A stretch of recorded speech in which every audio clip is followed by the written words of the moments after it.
Please subscribe to my channel and support me. Thank you. My wife grabbed her keys and headed for the front door. I asked, "Where you going?" She didn't even turn around. She simply said, "Where I go isn't your business." At exactly 2:03 a.m., my phone started ringing, and it didn't stop. We believe in how families fix their hearts. So let's listen together to the story of a couple trying to find their way back to each other. I am 38, a kind financial consultant. I believe respect is as vital as love. Asterisk Claire Mitchell. My wife is 35, a sales executive. She is ambitious and confident, but recently she's been unusually secretive about her late-night plans. My older brother is 41, a wise police dispatcher. He is level-headed and always tells me to stay calm. Claire and I have been married for 9 years. We always trusted each other. If we went out, we told each other where we were. We did this because partners care, not for permission. Then things slowly changed. Claire began working later.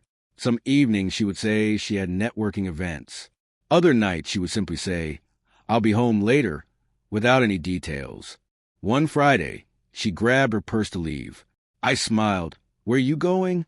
Without even looking back, she answered, "Where I go isn't your business."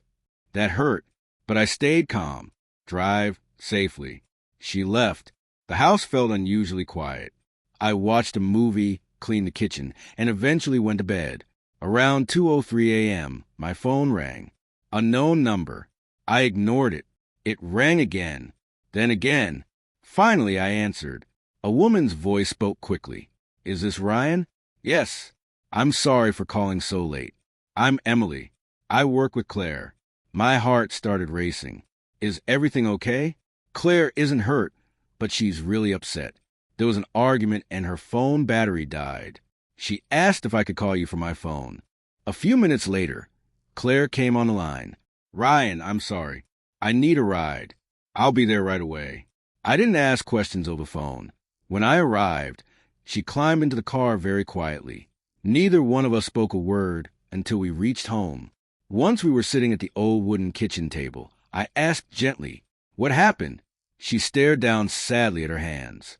"I've been under a lot of pressure at work. I started thinking I had to handle everything on my own. Tonight, I snapped." She paused. "And when you asked where I was going, I answered in a way that was unfair and disrespectful." I nodded. "I am truly glad you are safe." She looked at me surprised. "You're not angry?" "I'm disappointed by what you said, but I'd rather understand why than spend the night arguing." Tears filled her eyes. "I've been shutting you out. I kept telling myself I was protecting you from my work stress, but all I really did was push you away." I reached across the table. "We're supposed to face difficult seasons together. You don't have to carry everything alone." Over the following weeks, Claire opened up about her pressure. We also agreed on one simple promise. No matter how busy life became, we would never treat basic respect like an optional part of marriage. Looking back, people often ask what I learned. It wasn't that something terrible had happened. It was that small moments of disrespect can create distance before anyone notices.